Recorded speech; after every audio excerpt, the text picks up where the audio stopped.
this is Sherry. Welcome back to Sherry Makes Sense. Thank you for joining me on this mini pre-baby step series.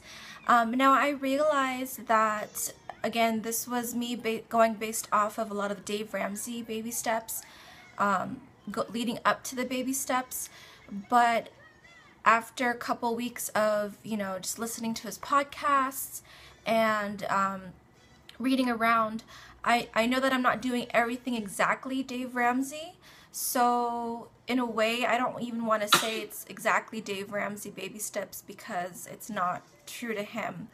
But I am still following it just as a guideline mostly.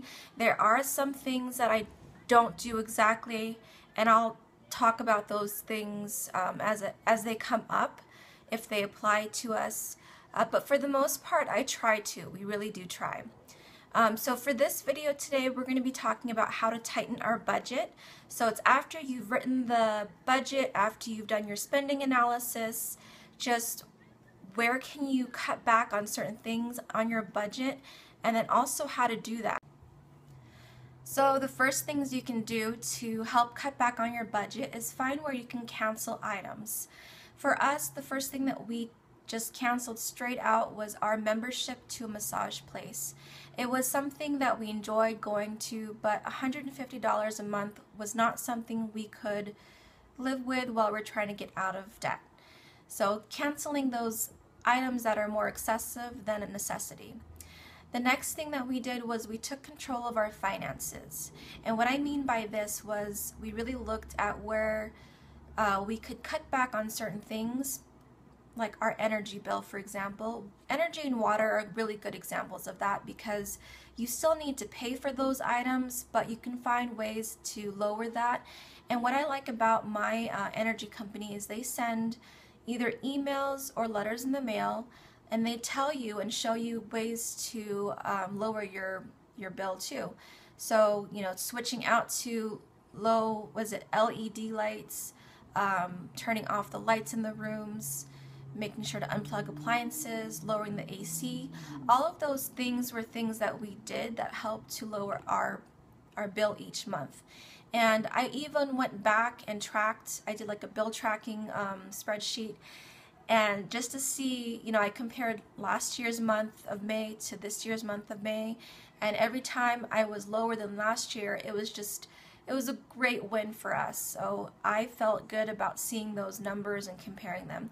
Now, of course, that doesn't always happen, and you don't have control of everything, but just finding ways to do it and knowing that even though you do try everything, it's okay if some months, you do pay more. I had no control over the summer months, and we still had to pay more, but I was aware of what we had to pay because I was taking control of our finances. The last thing is negotiations. Negotiating is not my strong suit by no means. It's something that I'm struggling with, and I try to take control of also, but it's a learning process. It's something that you need to do almost on a daily basis because it's also about knowing the field, knowing your information, and then knowing what you can get out of negotiating. For me, the biggest negotiating that I did, I think, was with our internet bill. So I called them twice. The first time I called them, I was asking about why we had a $7 increase to our internet bill. And of course they told me, it was a yearly, an annual increase. And I didn't even bother, arguing or trying to find a way to take that out. I just was like, oh, okay. So then I called back another 3, maybe 4 months later, and this time I had a little bit more information under my belt. I had looked around on YouTube and found ways that I could negotiate. So basically I told them, we're paying this much for our bill. We've been with you guys for this number of years, and I feel like we're paying way too much for our internet service. And so they were able to, I think they had to transfer me to a specialty customer service to get me a lower amount, and they did take off the $8 or so. And it's something that I just have to keep on top of. Again, it's one of those things that you just have to practice And sometimes you win and sometimes you lose, and that's okay. It's part of the whole process. The last thing is to always reevaluate. Each month is going to look a little bit different, at least it does for us. And that's because each month I go onto our new budget or the budget before and see, did we spend less? Did we spend more? And do we need to increase here or decrease there? Could we live without that for a little bit longer? I will leave a card so you can see, but back in July, we did a no spend category month. We cut back on our groceries. We cut back on certain leisure categories like our personal money and eating out.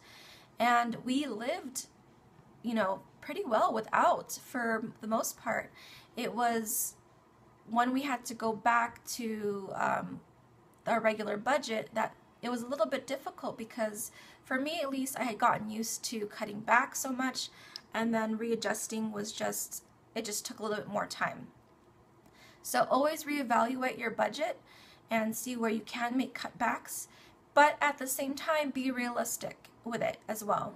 I mean, it is something, you know, Dave Ramsey always says you need to be living off of beans and rice, rice and beans. But for me, in my head, I also don't need to go to the extreme, because if I do, I might just fall back into old habits of spending on our credit card and just not taking control of our budget. So just finding that balance and what works for you and your family is really, really important. If you have any questions or comments, please leave them below. Again, this is by no means an exact following of Dave Ramsey, I realize. So if you have any tips as far as what we could do to improve our budget, please let me know. If you have any questions as far as what we did for like the negotiations and the cancellations, also please leave a comment. And I will see you guys in the next video. Thanks for watching.